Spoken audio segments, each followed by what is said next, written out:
Super excited today. I have my good friend Drew, who's the founder of Humi, one of the best or the best platform for employee and HR management. We use them internally. We had moved from a clunky system and we've been super happy. And Drew knows a ton about conducting painless performance reviews. He's researched thousands of organizations and figured out a process to motivate your employees and relieve the pain and the stress from these performance reviews. So, Drew, take it away. We're going to take questions at the end, so feel free to type them in the chat window. Thanks, Lloyd. Appreciate it. Thanks, everyone, for coming out today. We'll try to keep this kind of light. As Lloyd said, ask questions at the end, and feel free to ping us if you have any questions just in general. But yeah, hopefully it's informative and a little fun. We get this question a lot. Nearly every client that comes on board asks about the best way to approach this, what we think about their existing performance reviews. So Lloyd and I were chatting about those, and we thought might be a good idea for a webinar. So this is me, not actually. As Lloyd said, co-founder of Humi, a lot of time in software and SaaS. And yeah, I enjoyed Netflixing, spending time with my pug, Hank, and an ice cold Diet Coke. I'm going to keep the self-indulging sales collateral to a minimum. This slide didn't actually come out well, but yeah, like Lloyd said, we don't perform miracles here at Humi. We just take all the tactical admin associated with HR, payroll, and benefits, streamline it, establish a single source of truth, and hopefully help you move better, faster, smarter. So, review time. Big question for a lot of organizations coming into Q4, but just in general, even when companies aren't really doing this, it's a real hot topic as they start streamlining their HR. And I want to start by just understanding why performance management is hard for a lot of companies, especially in the tech space. So the first big problem is we didn't hire managers. For the founders and leaders and managers on the call, we know management's hard. We hired the best developers, the best salespeople, the best CX folks, but a lot of them potentially didn't have a ton of experience in managing and all the things that make a good manager. And no matter what, how often we try to prescribe reading material. I'm a big Kim Scott fan, as well as Marshall Goldsmith. Marcus Buckingham, who wrote this, is one of my favorites. But yeah, these all get prescribed at Humi, but still, management's difficult. And so, big challenge. The second big problem that organizations have when they're facing performance is the recency bias. If you're not familiar with the recency bias, it's basically the fact that humans are incapable of remembering, heck, even past a couple weeks. So when it comes to having a well-rounded view of performance, it's very, very difficult. Often managers, even employees, are kind of reading their own minds as to what they did, focusing on the things that are recent. And that's caused by two big problems. The first, organizations, at least in our experience, could do a much better job of tracking goals and KPIs throughout the year. It's just really important. When we'll see this afterwards, goals can manifest themselves in a lot of different ways: measurement, management, development. But it's really important for organizations to track goals quarter over quarter, month over month, whatever, just so that you can have a well-rounded, clear picture of what the direct report did. And the other challenge with it is infrequent reviews or other performance touch points. Too often organizations are waiting till year end, tracing back to remember what people did. And it's a big problem for a number of different reasons. I mean, if the feedback is constructive, that's bad because you waited a full year to tell an employee how they could do better.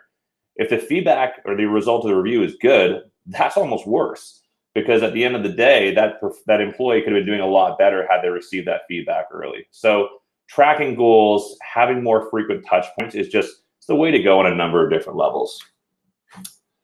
Problem 3 is we overcomplicate it. This is super common. You'll see some of the review templates we run into here at Humi when we're setting clients up. And yeah, it's a challenge. They come in, they want to do role-specific competencies. They want to do OKRs, cascade down from top to bottom, but do it with development goals. And all the while, it's just taking longer and longer to roll out. And as you keep complicating it, it also becomes more worrisome, right? Are we doing this right? Have we thought about absolutely everything? And inevitably something happens and it gets pushed back, right? Or it's an incomplete picture of what you want performance to be. So that's kind of like the major problems. And really what we want to prescribe here, and for those that are doing performance today, this might be an evolution of it. I think when we were creating this deck and this presentation, we're thinking large about performance in the sense of people that maybe aren't doing it well today or want to start. So if you want to leave the presentation now, how do tech companies create painless performance reviews? The first thing is recognize that management is hard. It's not going to be perfect no matter how many books you read, no matter how often you try to make it perfect. So just recognize it takes practice and experience, and you just need to start. There's an old adage, you don't need to be great to start. We need to start to be great. So just dive in, start doing things. The next thing is you need to track goals, KPIs. Too often in organizations, the only people that are tracking these things are the salespeople via their CRM. So can't stress the need enough for every department. You'll see a bit more details on point 3, but you need to be tracking this stuff somewhere. HRIS, Google Sheets, whatever. Then you need to create goals that are about both management and measurement and development. These are kind of the two silos of performance. More often than not, companies just focus on management and measurement. This is expectations, quota, deliverables, just the stuff that we think about what someone should be doing in a day-to-day in role. But mastery of role isn't just about measurement and management. It's about development, right? What are the competencies? What are the things that I want to chase after to be a better person, a better manager, a better team lead, a better developer? And if these come from within, as we'll see as well, and you have a nice blend of these intrinsic development goals with the expectations and role, you're going to create a really well-rounded picture of performance and things the direct report or your employee can chase after. And if you're doing that consistently and you're coaching against it, as we'll see, and it's pretty easy, you're gonna really start to sing. Next thing, frequency is everything. Avoid the recency bias. Don't have an incomplete picture of performance. Don't wait to help employees do better or correct bad behavior. It just, as soon as it goes on too long, you're in trouble. And the last thing, especially when starting, keep your reviews simple. And so without rambling too much, recognize it's going to be difficult, track your goals, make sure these goals are management and measurement, establish frequent touch points. They don't need to be these big meetings. They could be 5 minutes. Hey, what are you working on? Do you have any blockers? Anything I can do to help? And then when you're actually doing the more official touch points, keep it simple, at least to start. Hashtag goals. So, just going back to what we were talking about and goals being just such an important part of performance and tracking it, I want to talk a little bit about why that's important and how to actually track goals. So I really like this quote. We think about a lot here at Hewing. A goal without a plan is just a wish. So maybe a little harsh, but super important to kind of recognize that. And one of the pioneers of performance, especially modern performance, is Heidi Grant. She's an HBR contributor. She's an absolute legend in the performance landscape. And what Heidi has really figured out is, after like 10 years of studying how different people create goals, track goals, and work against goals, that most people do it wrong, really wrong. Goals, if you want to hit them, are really about next actions, right? So goals and the sub goals within a goal. And really the best way to describe this is this. So this is treasure chest, right? This is that, end of the line objective that we're striving towards. This in your system of record or written down for an employee is just a wish. What managers, leaders, and companies need to start developing is the path to get there. That is the biggest gap in performance today. Sitting down with an employee and saying, okay, here are expectations 1 through 10, have at her. Versus here are expectations 1 through 10. Now let's sit down and let's carve out a path for me to help you get there. And this is a really great starting point for managers. It's hard to give feedback. It's hard to give reviews. It's hard to learn how to be radically candid. Takes practice. But if you want to help a manager manage, just create goals and help them show employees the path to get there. It's a great starting point in performance. And so what that looks like, and I definitely encourage you to read Heidi Grant's piece on getting your team to do what they say it's going to do. It's a really good article. But the research looks like this. So if we have a goal for the HR team to launch a performance program, you can't just put that in as a goal in your spreadsheet or whatever and say, launch it, and we're going to measure this on a binary scale or 0 to 100%. Because even if you're doing frequent touch points and you're checking in and you say, hey, Drew, how are you going with how's the performance program going? Are you ready to launch? I say, you know what, boss? No, but we're 67% of the way there. What the hell does that mean? It means literally nothing, because without a track to actually launch a performance program, there's no real way to understand where you're at towards it, or even if the path is correct. And again, for managers that aren't used to the subtleties and the big requirements of being a good manager, this is an awesome place to start, right? And so what you want to do with that goal instead, when you're sitting down and you're creating reviews, cascaded or otherwise, is sit down with your direct report, put that goal in, and help them create the path to get there. So instead of that, it's launch performance program by point one, training the team on the next action framework for goals, booking meetings with execs and managers, entering those goals in your system of record, whatever that may be. Then cascading a level down. Now we know what leadership wants, what managers need to deliver. Now we need to cascade that down to direct reports. And again, enter those goals in the system of record. Train the team on the new review process, assign a review template quarterly or whatever frequency you're going to go for. For the leaders that are enforcing this, make sure these conversations are happening, collect feedback and iterate.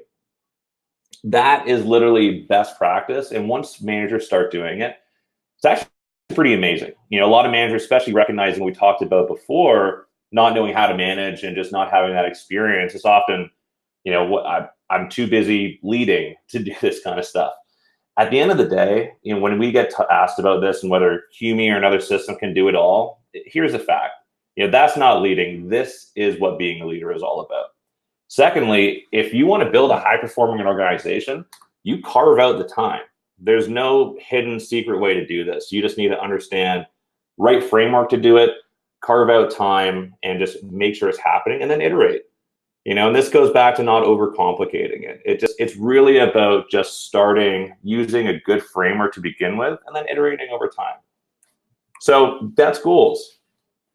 Next, we're going to talk about reviews. This is where it gets kind of spicy. So there's three common types of reviews we see here at Humi: general competencies, role-specific competencies, and goal-based reviews. There's nothing necessarily wrong with any type of review. Sometimes it's just about where you're at in the tenure of your performance program.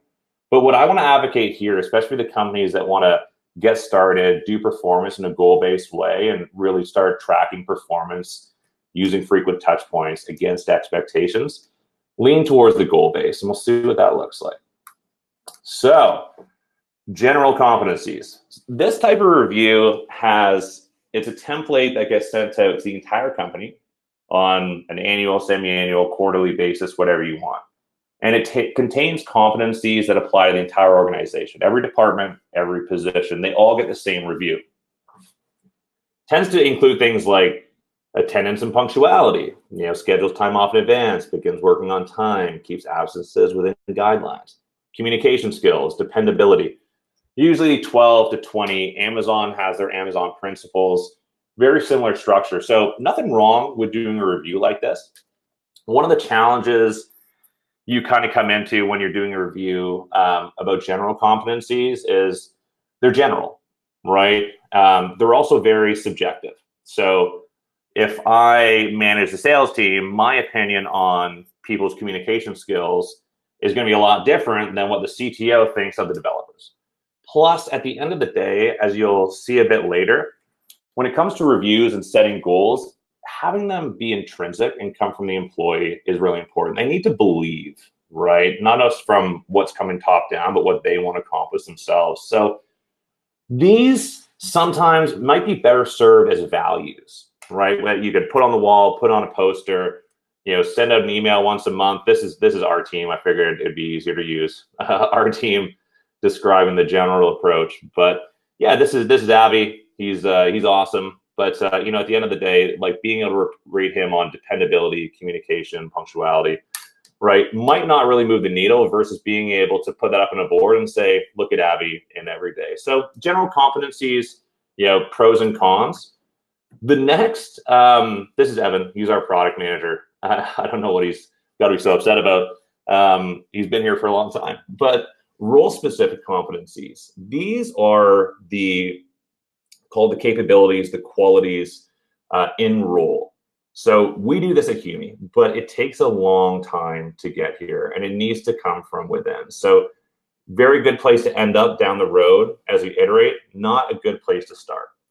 But what you're doing here is you're taking these qualities and capabilities and you're assigning it to a role. So in the case of a product manager, competency one, awareness is aware of individual impact on project deliverability. Delivery, understanding, demonstrates an understanding of project scope through requirements gathering, understands different estimation techniques. You get the idea. Now, the key when you're doing role-specific competencies is it needs to come from within. A lot of data and research talks the fact that people want to chase after goals that they believe in, like I said, so coming from within is important. So when you create these things, it's not just about grabbing a template online about what a product manager does or should do. It needs to come from within. It needs to come from your company based on the experience of the product manager and what they think defines a best-in-class product manager in the context of your company and your culture. If you can do that, you can establish a baseline. There's a lot of very cool things to chase after. But I think the best templates are goal-based, at least to start. That's not showing up. That was a pretty awesome GIF. But goal-based templates are really about recognizing that an organization exists for a purpose, and that purpose is performance. Performance is defined as offering the business or external customer a high degree of value, but it's also about professional and personal growth. What it is not about is providing an environment in which each person feels worthy and special. Those are worthy methods, but certainly not why we are here. And that comes from Marcus Buckingham, just so that everyone on this call doesn't think I'm just making this stuff up. Marcus is, like Heidi, just an absolute rock star in the performance space. If you haven't read these books, they're amazing. And yeah, what he really prescribes in these books is, this idea, and in the research, he's head of the ADP Research Institute now.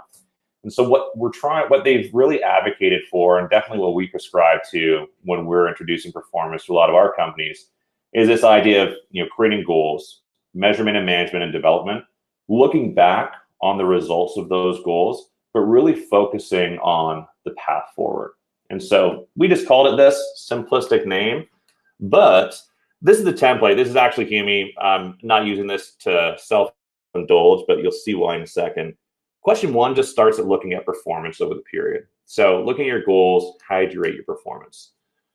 Provide reasoning, rate yourself. But what's important here, and forgive the Batman, what's important here, and the reason why goals are so important is because when you're using this kind of template, if you don't have goals front and center, if there's not a clear picture of what was expected, both from the organization as well as from the employee over the quarter, over the first half of the year, or whatever we're actually reviewing against, it's kind of pointless because you're leaving it up to the ego as well as to your memory to rate yourself. So when you have goals up front, as you'll see from like this, and you're looking at the goals, it's a lot easier for people to be less subjective about their own performance. And we're going to share this template with you afterwards, but it starts by just looking at goals and rating your performance, right? Then the next question, thinking about expectations and role, how do you rate your performance overall? Again, if you do not track goals and you ask someone that, your ego is going to get in the way, right? It's a lot easier to give at least an accurate answer on how you're performing when your goals are front and center and when you've been actioning them, ideally weekly. So in this particular case, 4 out of 26 goals, I might give myself a much lower rating. And again, just transparent, provide reasoning, and then now we want to focus on the development side. So what actions did you take last quarter to drive improved performance? This can be actions, people's, mentors, resources, institutions, what have you. So really looking back, if we had a rough quarter or we had a great quarter, we're going to see that more actions were taken, on the plus side rather than the negative side. And it's going to make the employee realize that this is an organization about performance, and that if you're underperforming, you need to ask for help and you need to go chase this down however you can. What was harder or easier than you thought? Another great question. So you want to identify, the things that are harder, because these are amazing opportunities for coaching and development. But equally as much as that is you really need to focus on what is easier. What is easier realizes or implies what's working for you. And it's amazing to focus on what is working. And this is where these types of touch points, as often as possible, are great, because you can take the harder, you can establish goals using the next actions path to really help solve those pain points and those hurdles that the employee is facing. And for the easier, what you're doing well, what's working, do more of it. Do more of it, do more of it, do more of it. And that's really going to round out performance. Scale of 1 to 10. How sure are you that you know exactly what you should be working on to provide the most value to your team and your company? This question and the answers will scare the living crap out of you. It's amazing to actually see people that are, even a 5 at any given time. Pretty scary, but really points to the fact, and it's really going to help you identify how managers and teams are doing at setting expectations and role. At the end of the day, when you look at these goals and you look at performance in general, really it's all about achieving mastery of role, both in measurement and management as well as development. But a big part of that is helping managers manage by setting clear expectations. So when you use a review template like this that's goal-based, it's not only going to be great for transparency around performance for the employee and the manager, but it's going to help leadership understand how good their execs, their leaders are doing at setting expectations. And it's just such a vital part of performance. If you're like me, you've been on the other side of shitty exit interviews, you often hear things like, well, I didn't know that was expected of me, or you didn't train me. And that's brutal. It's I never want to be in another one of those again. And so setting expectations and really being transparent around what success looks like is just so important. When you attach that to goals and show people a path, you're really going to see the performance dial start to increase in your company. Now we're going to look forward. So what is your main focus for the upcoming quarter? Role expectations or personal development? Again, really good things here that are going to you're going to extract and be able to use as goals. What will success look like? Now we're dialing it in. We really want to understand, give me a clear, vivid picture of the outcomes that you're going to chase down. More detail, the better, because that's going to become goals. What actions are you going to take? Again, remembering that actions weren't taken last quarter or were, how we're going to do curb bad behavior or do better, and what specific outcomes of these new actions are you hoping to achieve? So that's kind of the high level. Don't want to take up all day. I know we're probably going to have questions, but really everyone, it all starts with goals. Employees, managers, everyone needs to start with goals, and start with goals in the right format, right? There's a right format and there's a wrong format. The right format starts with carving out the time and recognizing that is what leading and managing is. Carving out the time to set goals, cascade down, and really get employees to believe in them and create a path there. And also focus on the management and development. Right? One of the best ways you can start getting managers to manage is, if they have to ask for help, hey, so-and-so wants to create this goal. I'm not really sure how to get there. What would you suggest? Right? That's one of the best ways to help employees get somewhere personally, professionally, showing them the path. Frequency.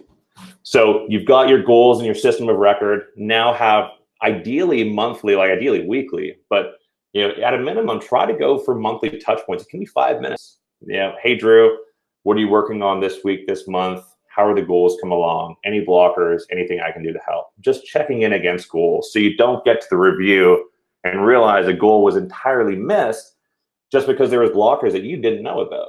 So and that's on the fault of the employee, but it's also on the fault of the organization for not having these touch points. And then do the reviews against expectations. Developers, and you can cater this too, right? You can do this every sprint for engineers. You can do this every quarter for salespeople, semi-annually for CX.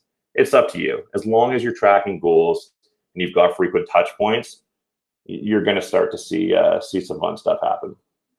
And then do the review. That's kind of self-explanatory, but doing it using a goal-based template to start really hones in on how employees are doing.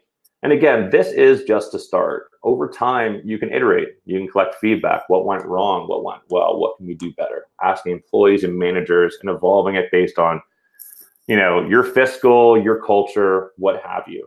But starting by being clear about expectations and establishing development as well as measurable goals, very important. And then use those reviews as good conversations to have a candid chat about performance and to create goals for the next quarter. They're going to chase after new performance, new measurement, or new development for the employee. And if you can do that to start and iterate, it's one of the best ways to develop a world-class performance program. And that's it. Hopefully didn't bore anyone to tears or no one's asleep yet. But yeah, I think I wanted to keep this relatively short and sweet so you guys could not pass out. But that is, yeah, that's the deck.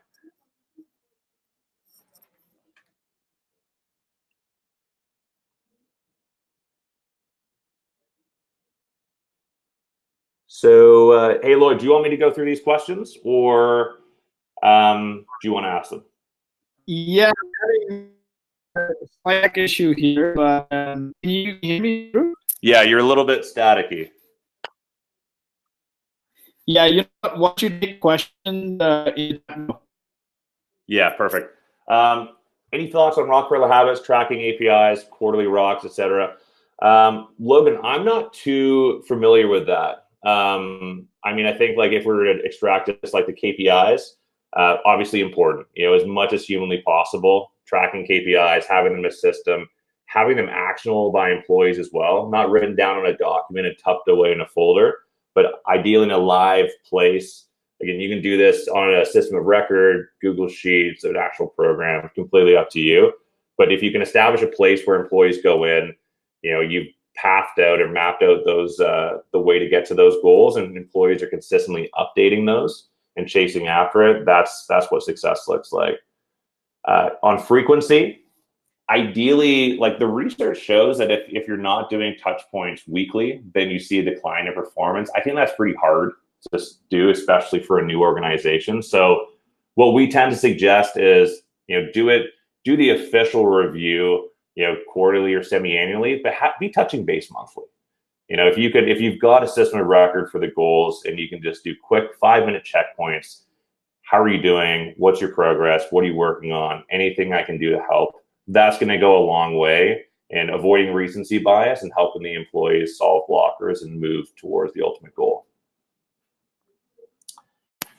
From Russ, hey Russ, specific examples of goals for sales, marketing, finance, product. Yeah, definitely. And we can share some. We can share some templates for sure. I think that again, one of the best ways to think about this is like try to spend a little extra time doing this internally. We do have templates, and it's not really about SMART goals or whatever kind of framework you want for goals, in so much as it is setting goals from the top, cascading down, figuring out the right path to get there based on your unique circumstances and your culture, and just carving out the time to do it independently. Especially when it comes to role-specific competencies, like we saw on Evan's product manager profile. You can grab that template, but if it wasn't created from within, if the employee doesn't believe in it, research shows us they're going to put a lot less effort in chasing that down. So yeah, as much as possible, I think the mantra is, if you want to build a world-class performance program, invest the time. Do it intrinsically, because that's when it's going to help everyone believe in it and ultimately help you chase it down better.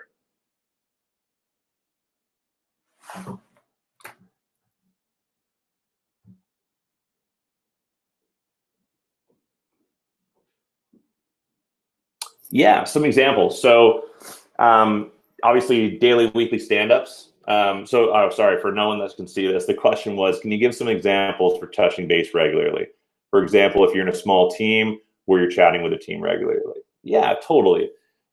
Weekly, monthly one-on-ones are probably the most important. A lot of the time, groupthink kicks in when you're in the public and people may not speak up.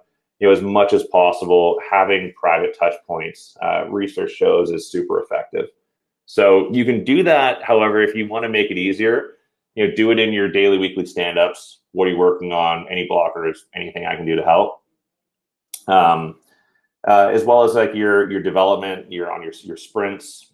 Every company, every culture, every team is going to be slightly different. So if you need to blend it in with the natural cycle of each team, then obviously have at her. But as much as possible, try to do it in a private setting. If you can have these touch points, and you've got that system of record to check in against those goals and help the direct report move towards them, it's going to help a ton. Next question, have you found a sweet spot for the number of goals and KPIs? Obviously, depends on role or department, but thinking at a high level. From Boast, yeah, that's a really great question. The research shows us that it's not about the quantity of goals in so much as it is ensuring they're as much as possible intrinsic, or that the employee believes in them. You know, it could be just one star in the sky, massive goal that the direct report wants to put their entire life into, right? Or it could be 10. There's not a whole bunch of research out there, at least that I'm familiar with, on the number of goals. So the trick is really making sure when they're cascaded, when you're sitting down with your people and really reviewing these, that they believe in these goals. If they believe in all of them, then amazing, right? It could be 10, 15, 20. The trick is just in making sure that, you know, there is that intrinsic belief that this matters and that I want to chase after it.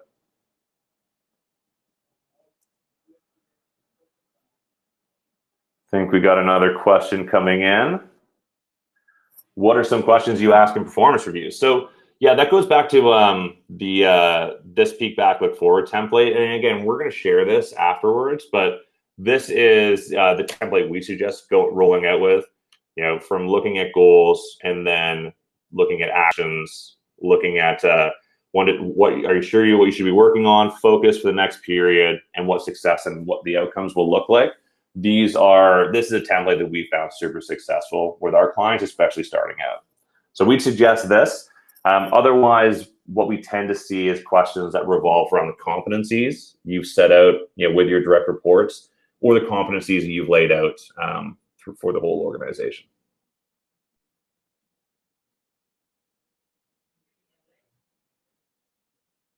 And Logan asked, can we email the slides afterwards? Yes, definitely. I think if I'm correct, Boast will be putting this up on the website, as well as listen to the slides and a recording of this.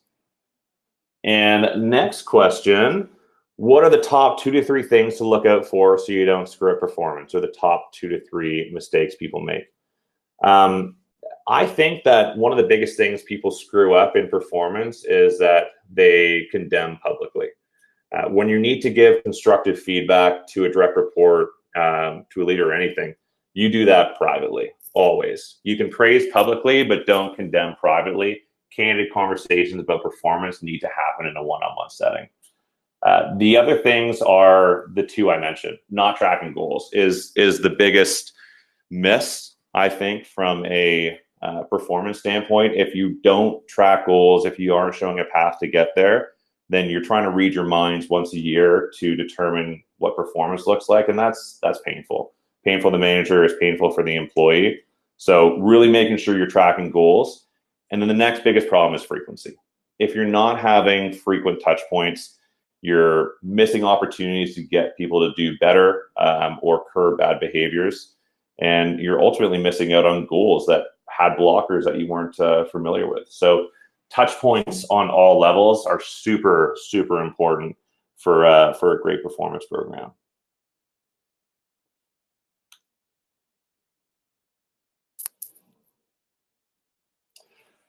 So you guys, the next question, you guys have scaled to almost 40 in a short period of time. What are the things you're doing to ensure culture doesn't break? Yeah, that's a really good question. So actually, I think that, you know, what might surprise you with this answer is one of the most important things that we found is to make sure that culture is stressed at the executive level, but even more so at the team level. It's really important to empower managers to build their own subcultures within the broader culture of Humi or your company. You know, if you look at, if you're at your office now and you take a look at, you know, your product team, your CX team, your sales team, they're all going to have different cultures within, you know, the broader culture of your organization, and making sure you sponsor that through events, through their own values, and making sure that you sponsor it and just support these individual team cultures is great. The research now says that, you know, people join organizations, but they leave because of their managers or their teammates. So making sure that on the team level, culture, bonds, connections, collaboration is really strong is one of the most important things you can do to holistically create a great culture.